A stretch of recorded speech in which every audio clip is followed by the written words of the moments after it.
The silence that fell over Ethelgard's wasn't one of reverence. It was the silence of prey when a predator enters its territory. Every clink of polished silver, every hushed whisper ceased. All eyes turned to the man who had just entered, a man whose net worth could purchase every soul in the room 1,000 times over. Landon Carter moved not like a guest, but like a king inspecting a newly conquered castle.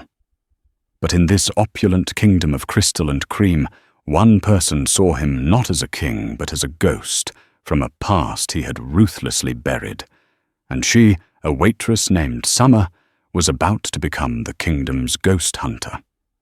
Ethelgard's was less a restaurant and more a sanctuary for the gods of finance and industry. Tucked away on a quiet, cobblestoned street in a city that bowed to money, its entrance was marked only by a single polished brass A. To dine there was to announce you had not just arrived, but that you had conquered. The air inside was thick with the scent of old leather truffles, and an unspoken agreement the rules of the outside world did not apply within these hallowed, soundproofed walls. Summer Duffy knew this agreement well. She lived by it, breathed it, and was suffocated by it 8 hours a day, 5 days a week. For her, Ethelgard's wasn't a sanctuary. It was a gilded cage where she performed a meticulous ballet of service in exchange for the exorbitant tips that were paying for her younger brother's 3rd round of experimental treatment. Every smile she offered, every crumb she swept from a linen tablecloth with her silver tool was a coin in the jar for his future. She was good at her job. More than good, she was invisible.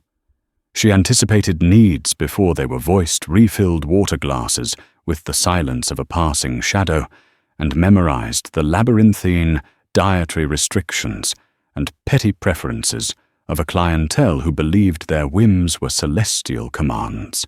She had learned to compartmentalize to separate Summer, the worried sister, and struggling law student, from Summer the waitress, a ghost in a crisp black uniform. But that mechanism of survival shattered the moment Landon Carter walked in. He didn't arrive with a thunderous announcement.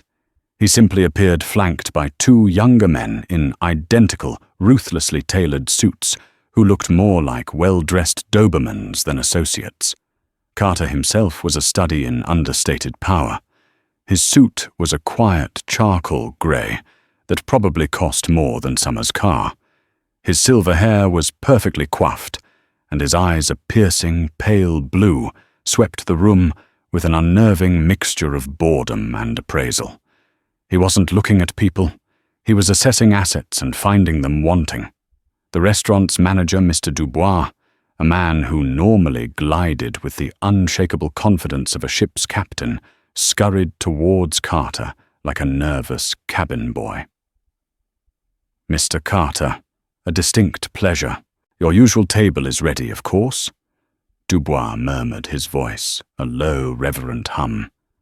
Carter didn't acknowledge him. His gaze had landed on a table by the large bay window, a prime spot currently occupied by a couple celebrating what looked like an anniversary, judging by the small wrapped gift box between them. "I want that one," Carter stated. It wasn't a request. It was a correction of a cosmic error. Dubois' smile faltered for a fraction of a second. "Sir, that table is occupied. The Pattersons have had it reserved for weeks, but yours is in the alcove, much more private." Carter's eyes finally flicked to Dubois, and the temperature in the room seemed to drop 10 degrees. "Are you telling me no?" The question was soft, almost gentle, but it carried the chilling promise of consequences. Summer watched from her station, her tray held tight against her waist.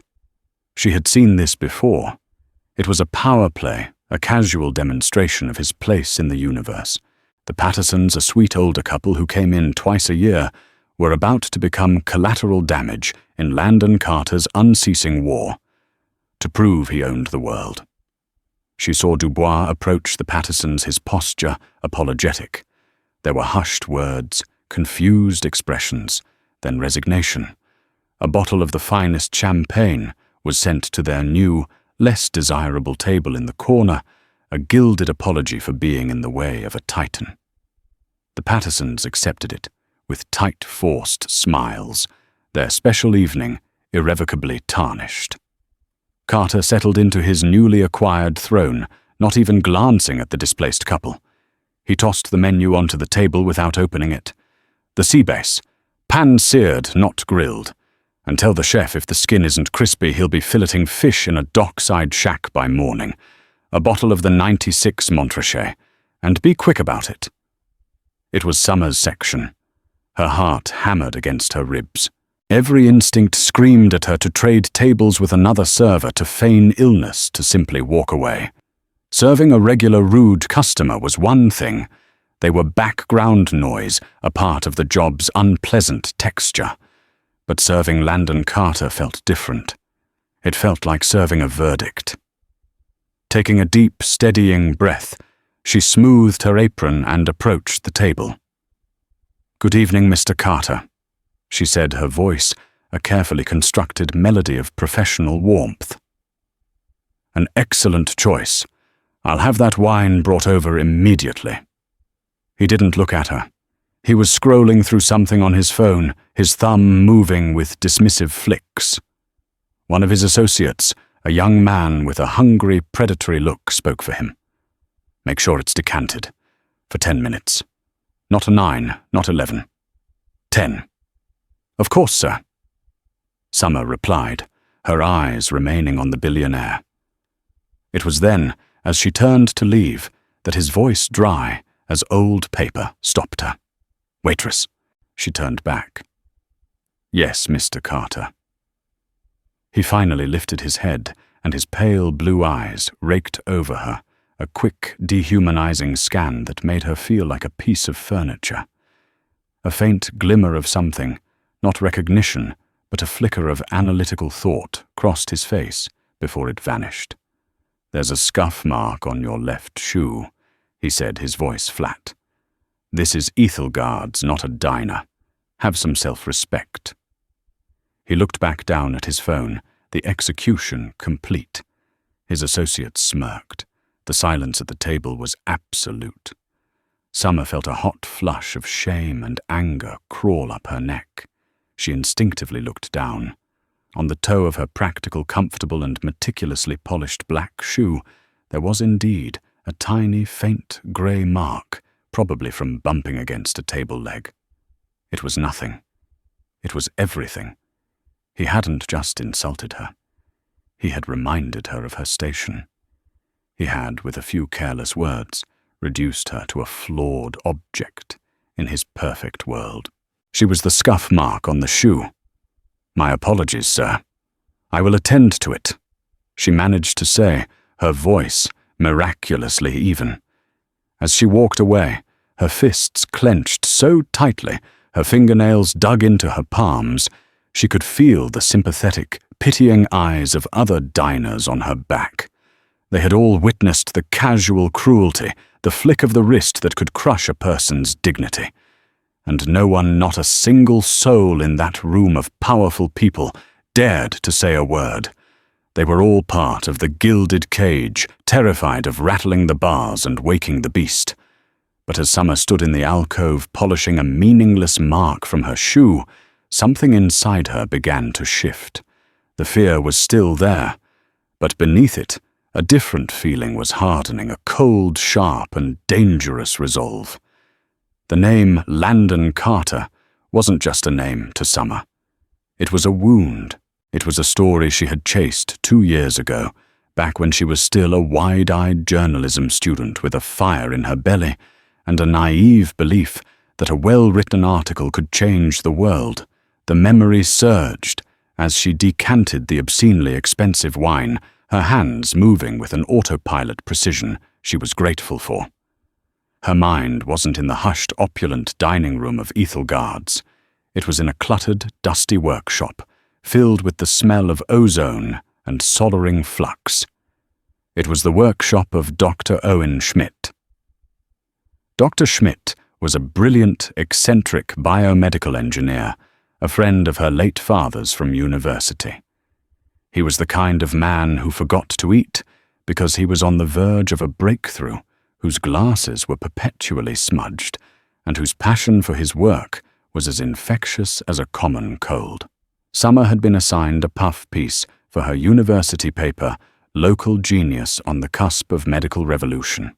His company, a small, fiercely independent startup called Innovatic Diagnostics, was his life's work.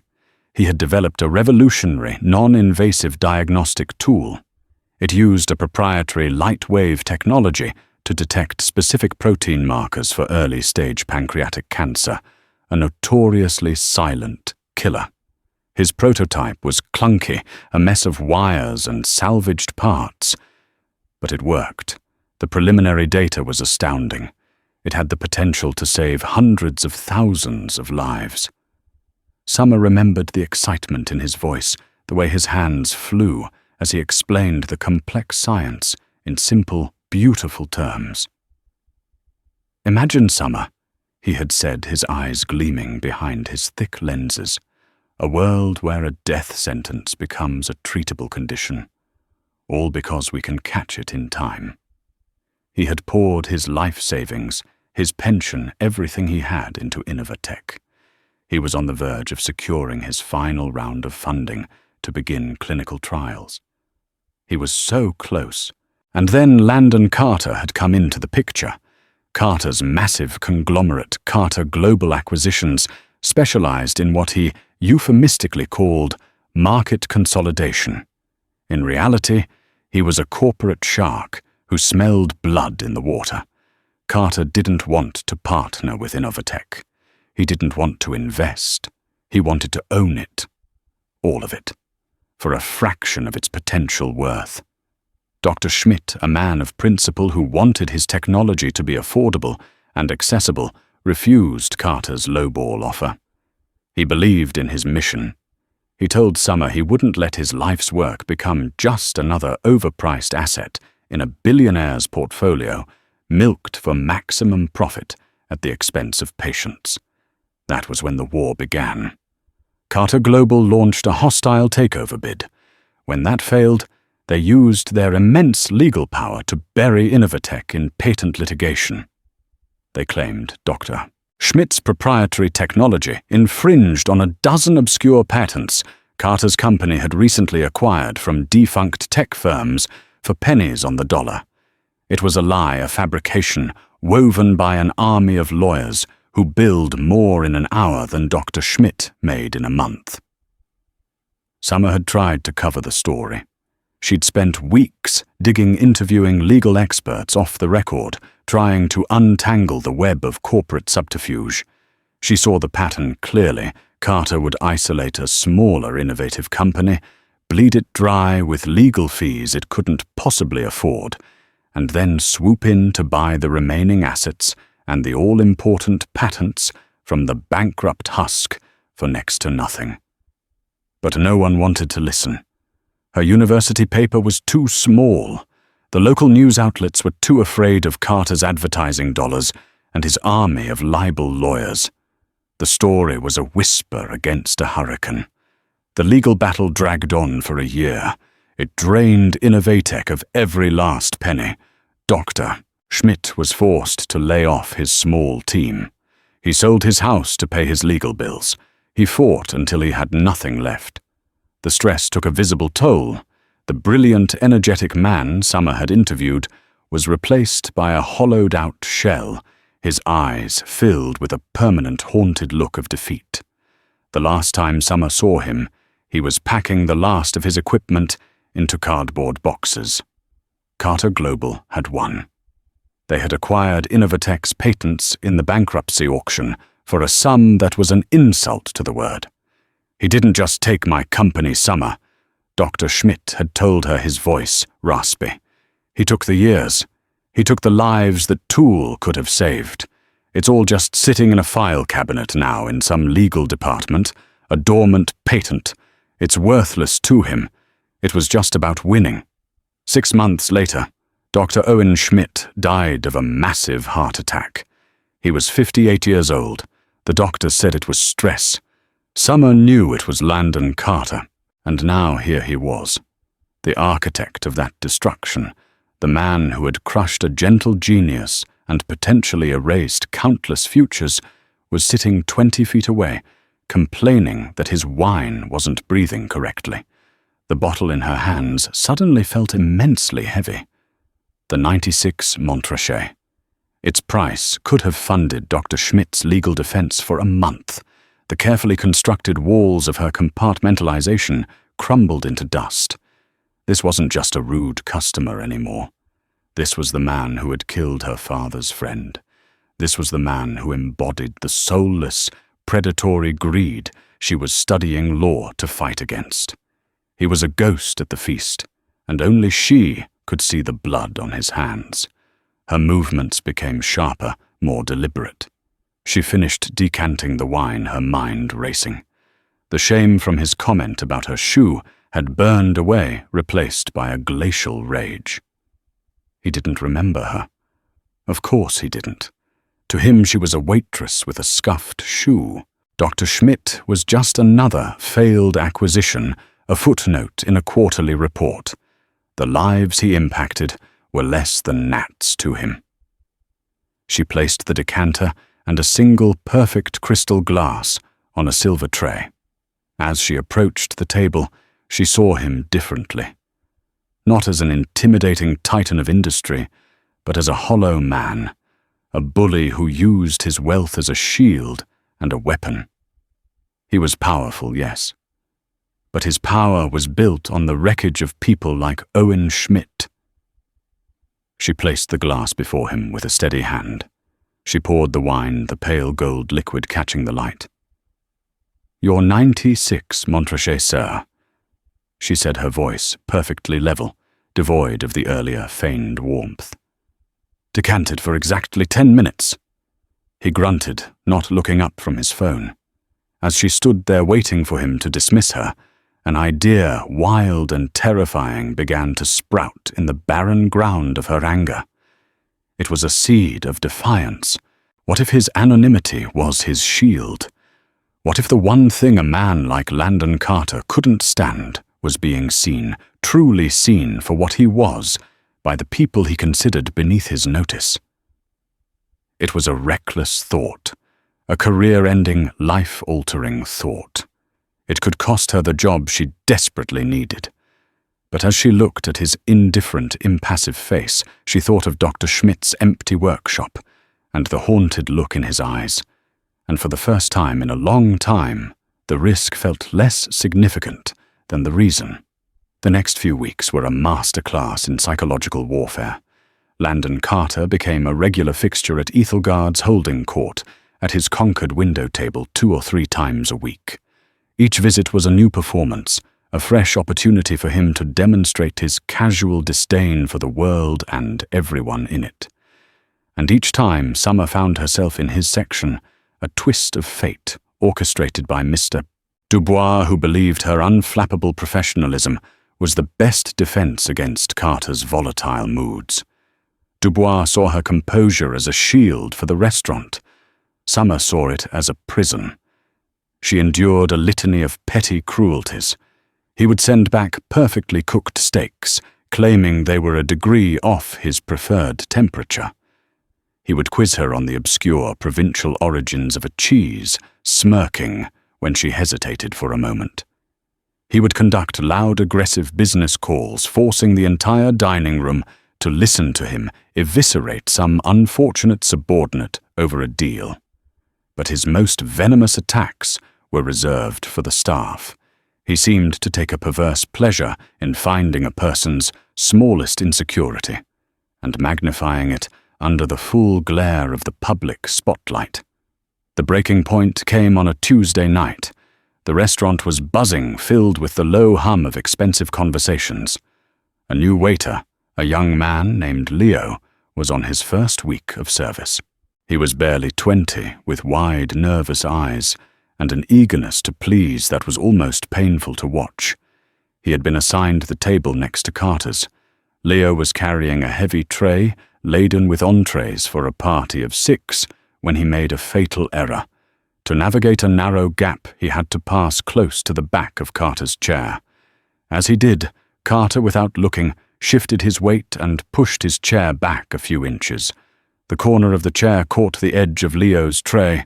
The crash was catastrophic. Porcelain shattered, sending shards skittering across the marble floor.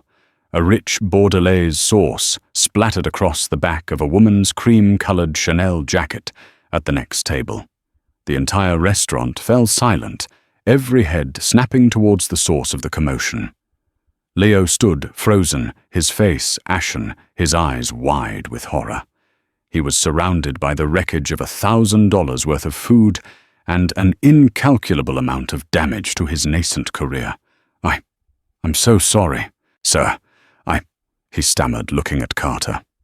Landon Carter slowly turned in his chair. He looked down at the mess on the floor, then at the trembling young man. A slow, cruel smile spread across his lips. He didn't raise his voice. He didn't need to. His words were surgically precise. "Look at this," he said, his voice carrying through the silent room. He gestured to Leo as if he were a particularly disgusting piece of garbage. "Incompetence on legs. What is your name?"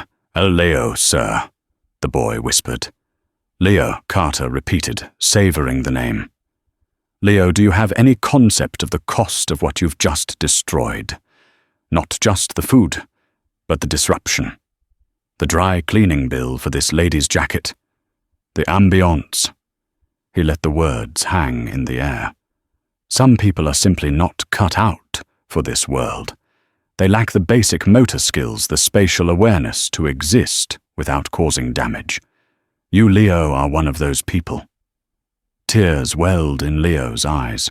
He stood mortified, unable to move or speak, as dozens of pairs of eyes bored into him. Mr. Dubois was rushing over his face, a mask of frantic apology, but Carter held up a hand to stop him. He wasn't finished. "Tell me, Leo." Carter continued, his voice dripping with condescending curiosity. "What was your grand ambition in life that led you here to dropping plates at my feet?" That was it. That was the moment something in Summer snapped.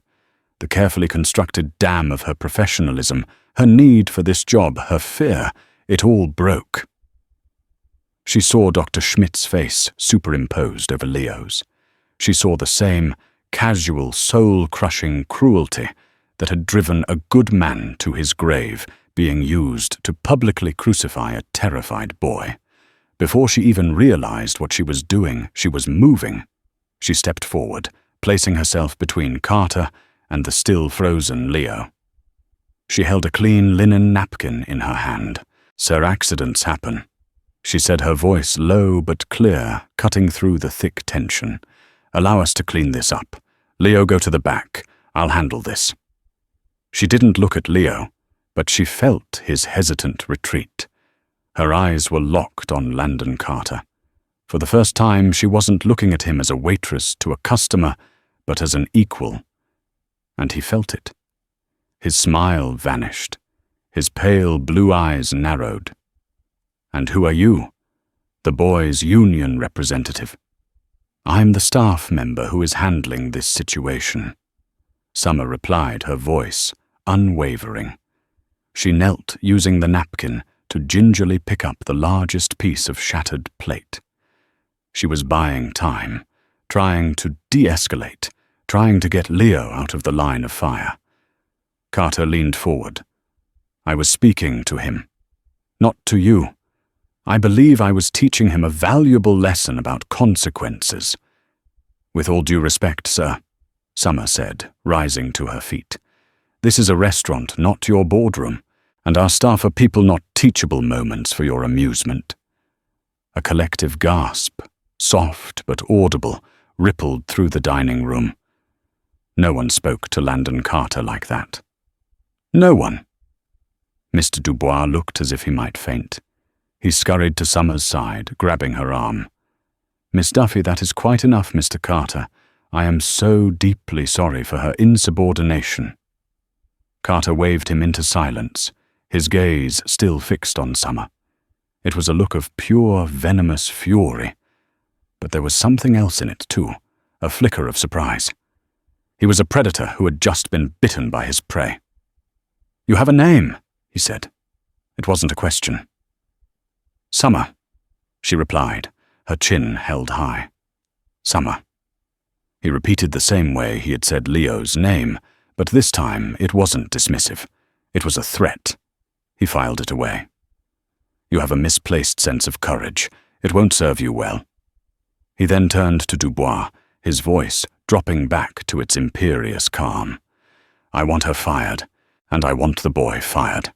I don't dine in establishments that employ the clumsy and the insubordinate. Have their final paychecks ready. I will be deducting the cost of the damages and the lady's jacket from the restaurant's bill. Send it to my office." With that, he rose, threw his napkin onto the table, and walked out his 2 associates, trailing in his wake like pilot fish. The silence he left behind was heavier than the one he had created. Everyone stared at Summer. Some with pity, some with admiration, but most with the uncomfortable look of people who were glad it wasn't them. Mr. Dubois turned on her, his face pale and his hands shaking with rage. "What have you done?" he hissed, his voice trembling. "Do you know who that was? He could buy this building and have it torn down out of spite. You are finished here. Pack your things. Get out." Summer looked past him to the corner where Leo was being comforted by another waiter. She had lost her job. She had jeopardized her brother's medical care. A wave of panic washed over her. But as she saw the look of profound, tearful gratitude on Leo's face, the panic subsided, replaced again by that cold resolve. She hadn't just stood up for Leo. She had stood up for Dr. Schmidt. She had stood up for every person Landon Carter had ever stepped on. As she walked to the staff locker room, her career at Ethelgard's in ruins, she knew one thing for certain. This wasn't the end. It was the beginning. He had wanted to make a lesson of Leo, but he had made a far more dangerous enemy out of her. He thought he had fired a waitress. He had no idea he had just armed a witness. The 2 days following her dismissal from Ethelgard's were a blur of anxiety and grim determination. The panic was real and visceral. Every time she looked at the calendar on her kitchen wall, a red circle around the date her brother's next medical bill was due, a knot of ice formed in her stomach. She fired off resumes to every upscale restaurant in the city, but the story of what happened at Ethelgard's traveled fast in the close-knit world of fine dining. No one wanted to hire the waitress who had stood up to Landon Carter. She was radioactive. The fear was a constant companion, but it was the anger that truly fueled her. It was a clean, sharp anger that burned away the fog of despair. Carter hadn't just taken her job. He had tried to take her dignity, just as he had taken Leo's, just as he had taken Dr. Schmidt's life's work. He operated from a fortress of wealth, convinced of his own invulnerability. Summer decided it was time to test the foundations of that fortress. She spent those 2 days not just looking for a new job, but preparing for war. Her small apartment, usually cluttered with law textbooks, transformed into an investigative hub. She resurrected her old journalism project on Carter and Innovatech diagnostics. She pulled out boxes of notes, interview transcripts, and financial documents she had painstakingly gathered 2 years prior. The story was all there, a trail of breadcrumbs leading from Carter's hostile bid to the manufactured patent lawsuit, to the crushing legal fees that had bled Dr. Schmidt dry. She had the what, the when, and the how. What she had always lacked was the platform, the why anyone should care. Then she found it. An article from a glossy business journal published just last week. It was a fawning profile of Landon Carter, painting him as a visionary philanthropist. The centerpiece of the article was the announcement of the upcoming Carter Foundation Gala for Children's Health, a lavish, exclusive event where he would be presenting a record-breaking donation of $10 million to the city's largest pediatric hospital. The gala was to be held in a private, booked-out event. The venue, Ethelgard's. The hypocrisy was so staggering, so profoundly cynical, that Summer actually laughed out loud. It was a bitter, humorless sound. Landon Carter, the man who had buried a medical innovation that could have saved countless lives, was now going to be celebrated as a champion of health. He would stand on a stage, bathed in applause, preening about his generosity, while Dr. Schmidt's revolutionary diagnostic tool gathered dust in a patent vault. That was the crack in his fortress, his public image, his carefully curated reputation as a benefactor. That was what he valued above all else, the gilded armor that protected his rotten core. And Summer knew she had the one weapon that could pierce it, the truth. A plan began to form, audacious and terrifyingly simple. She couldn't fight him in a courtroom or a boardroom, but she could fight him in the court of public opinion. She had to get into that gala. Her first call was to Leo. She found his number through a former co-worker and met him at a small coffee shop far from the city centre. He looked better, the haunted look in his eyes replaced by a quiet defiance. He told her he'd found a new job at a family-owned Italian place. "They heard what you did," Leo said, his gratitude palpable. "My new boss said he'd rather have staff with a backbone than customers with a bad heart." He pushed an envelope across the table. Inside was a wad of cash. "It's a few hundred, my first paycheck. I wanted you to have it, for standing up for me." Summer pushed it back. "Keep it, Leo. But there is something you can do for me." She explained her plan. She needed a way in, a staff uniform, a schedule, the layout of the event. Leo, who was still in touch with friends on the Ethelgard staff, was her inside man. He was hesitant, at first terrified of the risk, but the memory of his humiliation at Carter's hands was a powerful motivator. He agreed. Her second step was research. She spent an entire day and half the night online, cross-referencing the guest list for the gala, which had been partially leaked on a society blog. She wasn't just looking for names, she was looking for journalists. She found him, David Chen, an investigative reporter for a respected online publication known for its long-form, deeply researched takedowns of corporate malfeasance. He was tenacious and had a reputation for being unafraid of powerful figures. According to the blog, he had scored a coveted invitation. He would be her intended audience. The final piece was the message itself. It couldn't be a hysterical outburst. It had to be cold, factual, and undeniable. She meticulously crafted a series of questions on a set of index cards. Each one was a surgical strike designed to unravel Carter's narrative of philanthropy. "Mr. Carter, as you make this generous donation, can you comment on the status of the patents acquired from the bankruptcy of Innovatech Diagnostics in 2023?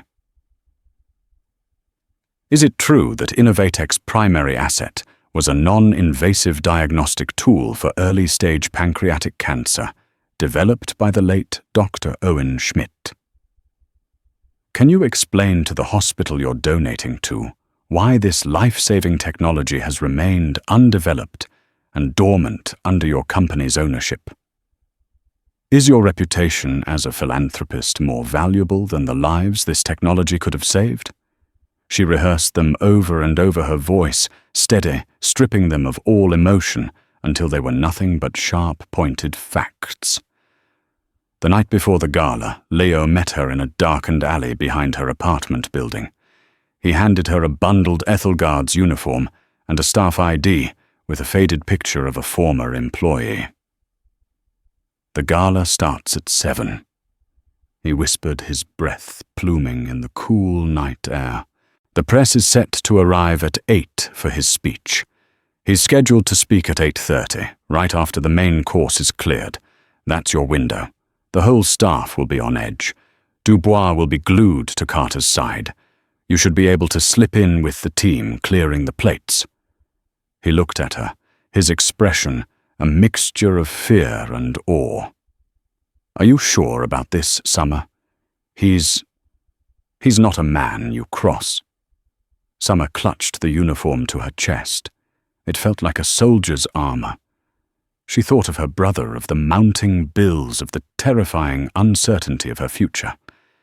Then she thought of Dr. Schmidt's defeated eyes and Carter's cruel smirk. "Some people don't give you a choice," she said, her voice firm. "They cross every line, and one day someone has to cross back." As she walked back to her apartment, the weight of what she was about to do settled upon her.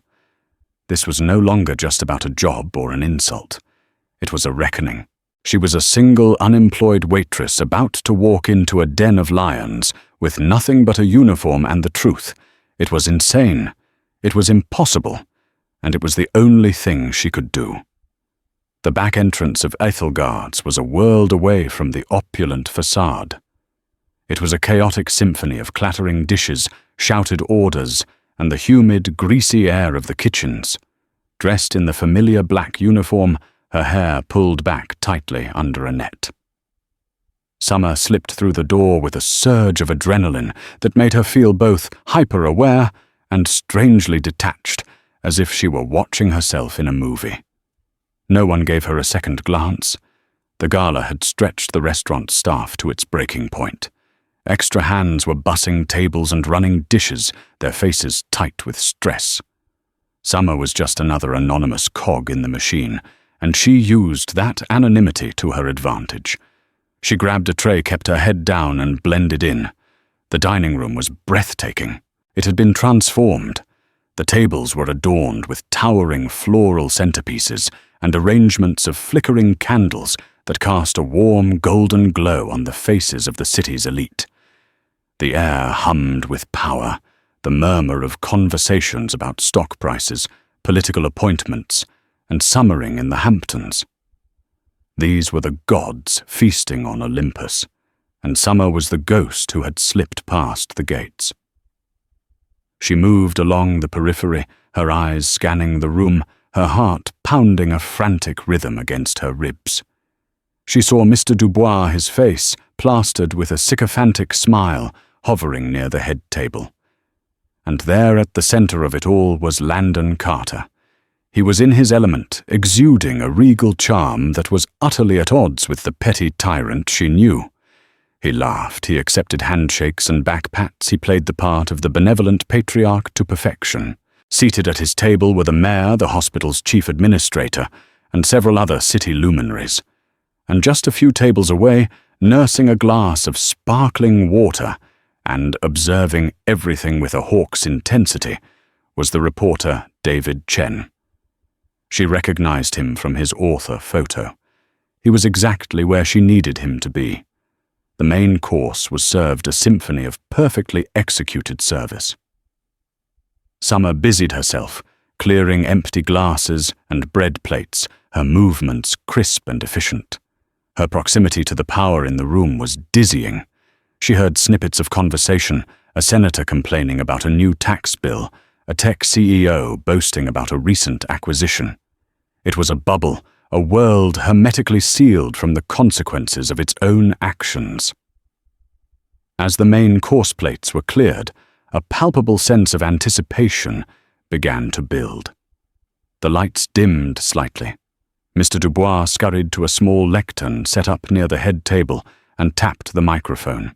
"Ladies and gentlemen, if I may have your attention," he began, his voice amplified throughout the room. "It is my profound honor to welcome you to this truly special evening.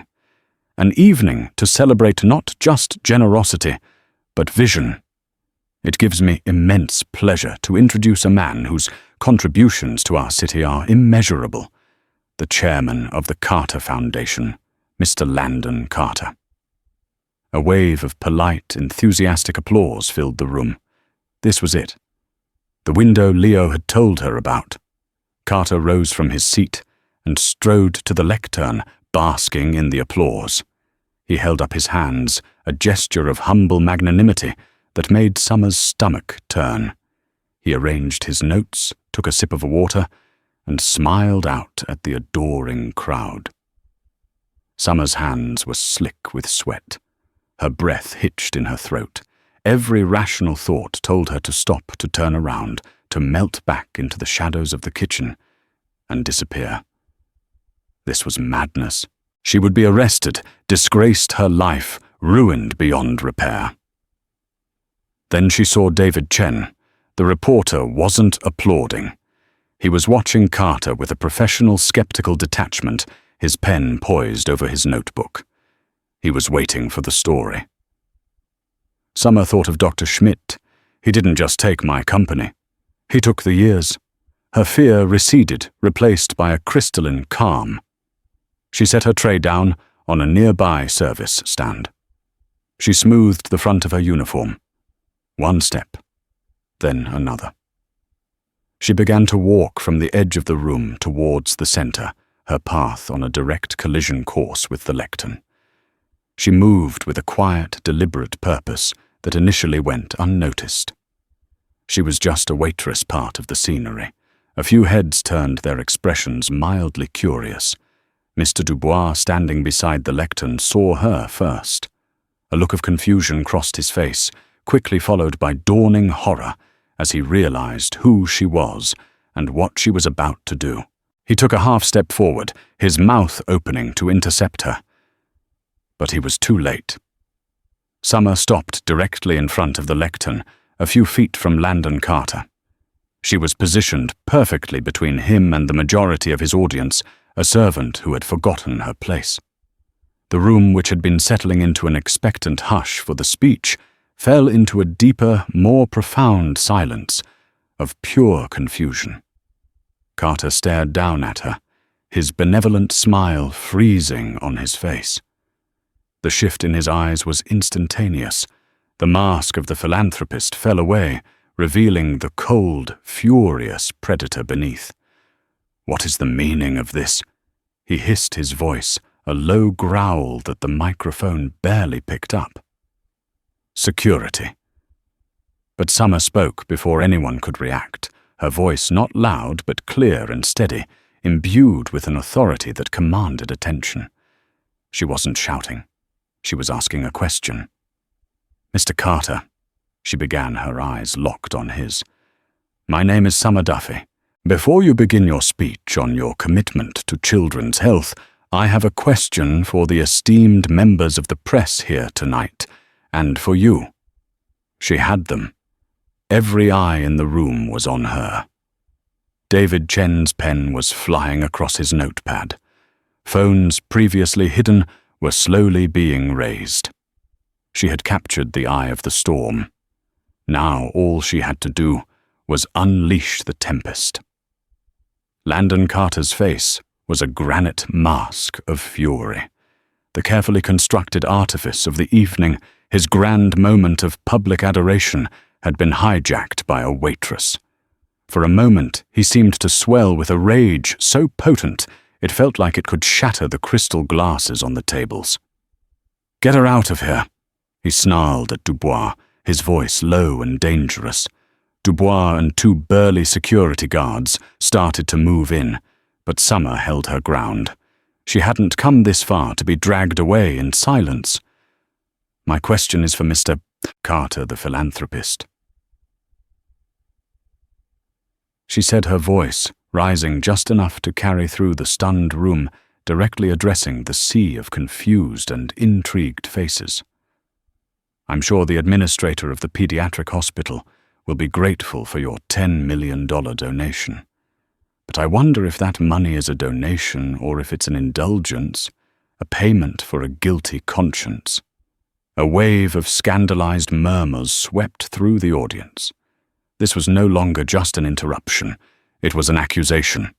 David Chen was on his feet now, his phone out recording.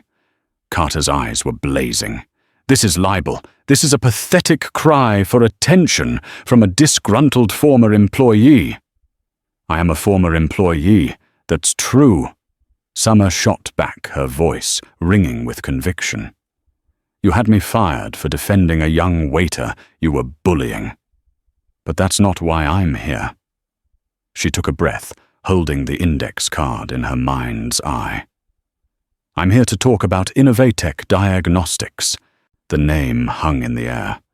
It meant nothing to the glittering audience, but to Carter, it was a spectre at the feast. Summer saw it in the subtle tightening of his jaw, the flicker of something that looked like alarm in his cold eyes. I'm here to talk about Dr. Owen Schmidt. Summer continued pressing her advantage.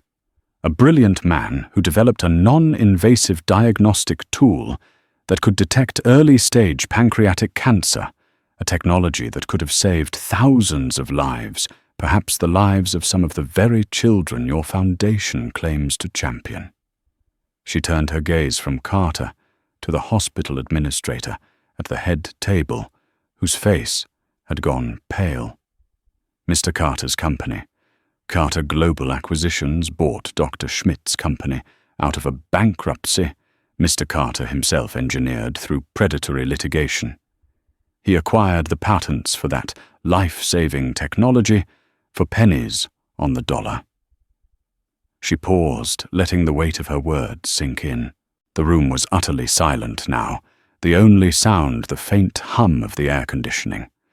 So my first question is this, Summer said, her voice a surgeon's scalpel.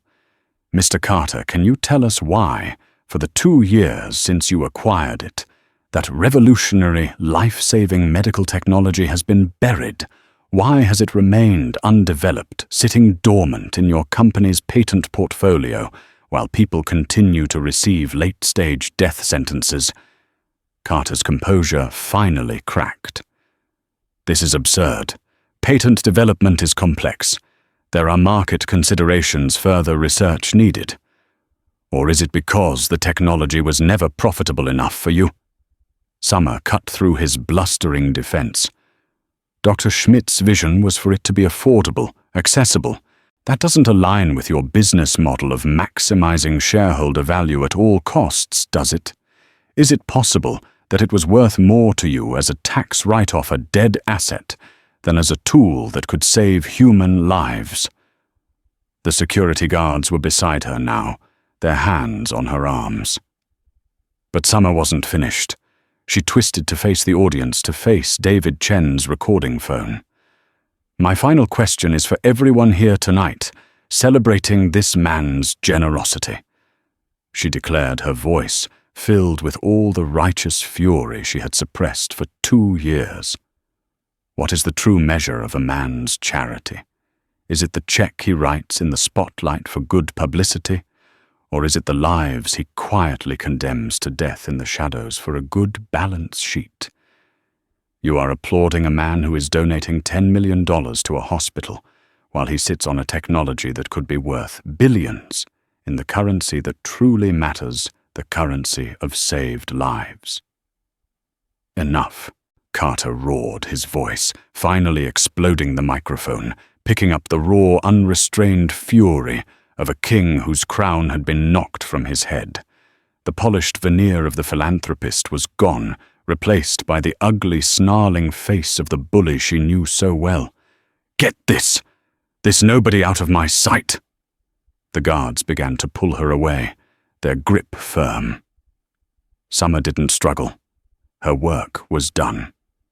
As they hauled her through the stunned crowd, past the tables of the rich and powerful, who were now staring at Landon Carter with new, questioning eyes, she locked gazes one last time with David Chen. The reporter gave her a barely perceptible nod, a look of profound respect and journalistic hunger. They dragged her through the swinging doors of the kitchen, where the staff stared at her, their faces a mixture of terror and awe. Mr. Dubois was right behind them, his face purple with rage. "You're finished, Duffy," he sputtered. "I'll see to it you never work in this city again. I'm calling the police. You'll be charged with trespassing, defamation." Summer simply looked at him, her breathing heavy but her spirit soaring. She felt a strange sense of peace. She had walked into the heart of the beast's lair and spoken the truth. She had lost her job, her security, and likely her freedom for the night. But as they pushed her out the back door into the cold night air, she knew she had taken something far more valuable from Landon Carter, his carefully crafted lie. The unraveling had begun. The immediate aftermath was as brutal as she had expected. Summer spent 6 hours in a cold, sterile police station answering questions about trespassing and public disturbance. Landon Carter, through his lawyers, had pressed charges. The accusation was that a mentally unstable, vengeful ex-employee had staged a delusional attack. Summer, exhausted, but resolute, told her side of the story calmly and factually to a detective who seemed more bored than convinced. She was released just before dawn on her own recognizance, walking out into the grey, pre-dawn chill of the city, with nothing but her purse and a court summons. Her phone, which had been in a locker, was a firestorm. Hundreds of notifications, missed calls from numbers she didn't recognize, and a text from Leo that just said, "Are you okay? You were incredible." But it was the top search result for Landon Carter that made her stop dead on the sidewalk. It was an article from David Chen published just an hour after the incident. The headline was explosive: "Philanthropist or Predator? Waitress derails Carter Foundation gala with accusations of buried life-saving med tech." The article was a masterwork of journalistic precision. It detailed the entire confrontation, quoting Summer's questions verbatim. Crucially, it didn't just report her accusations, it began the work of verifying them. Chen had already dug up the public records of Carter Global's acquisition of Innovatech Diagnostics from the bankruptcy court. He had found an old university press release about Dr. Owen Schmidt's promising research. The story wasn't just "Waitress yells at Billionaire." It was "Reporter investigates credible claims." The article ended with a chilling sentence.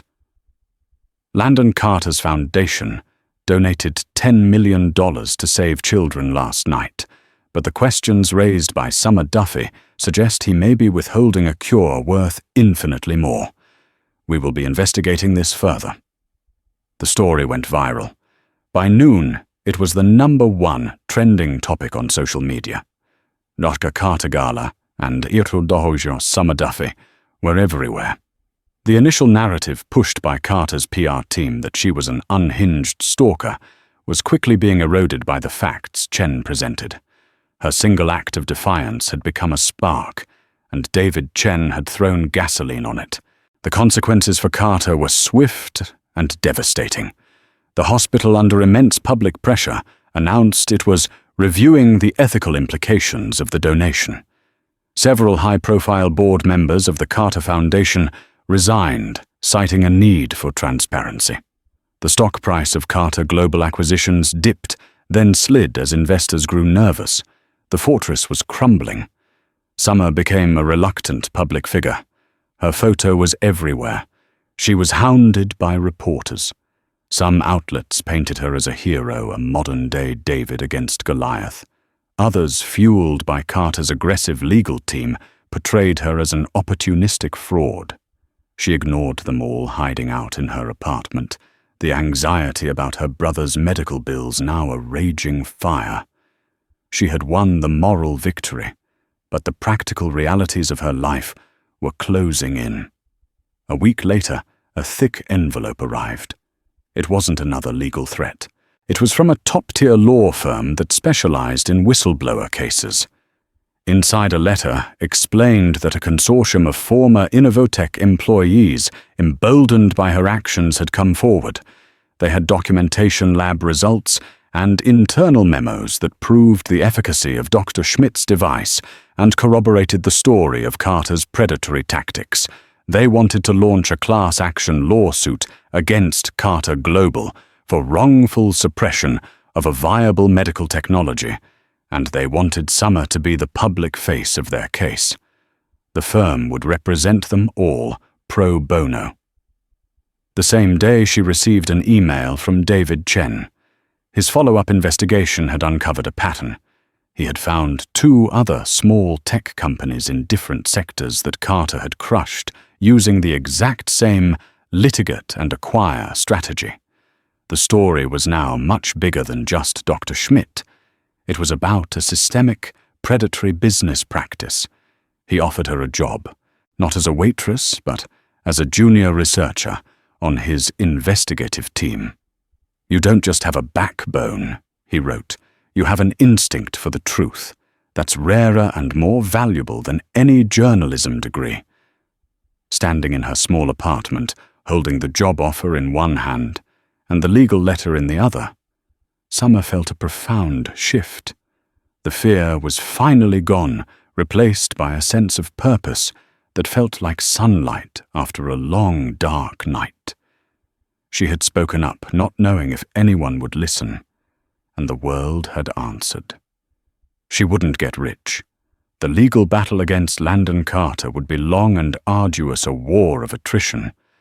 But it was a war she was no longer fighting alone. She looked at the picture of her smiling brother on the mantelpiece and knew that her future, once so uncertain, was now clear. She would not be serving the powerful in silence anymore. She would be holding them to account, one buried truth at a time. Her voice, once a whisper in a gilded cage, had become an echo that was shaking the foundations of an empire. The story of Summer Duffy isn't just about a waitress and a billionaire. It's a powerful reminder that one voice speaking the truth with courage can be louder than all the money in the world. It shows us that true strength isn't about the power you hold over others, but the principles you refuse to sacrifice, even when you have nothing left to lose. Summer's story didn't end when she was escorted out of the restaurant. It began. She ignited a movement that proves that integrity is not for sale, and that no one, no matter how wealthy or powerful, is above being held accountable for their actions. If her courage moved you, and you believe in the power of standing up for what's right, please take a moment to support our channel. Hit that like button to help this story reach more people. Share this video with someone who needs to hear it, and be sure to subscribe and turn on notifications so you won't miss our next story about ordinary people doing extraordinary things. Thank you for listening.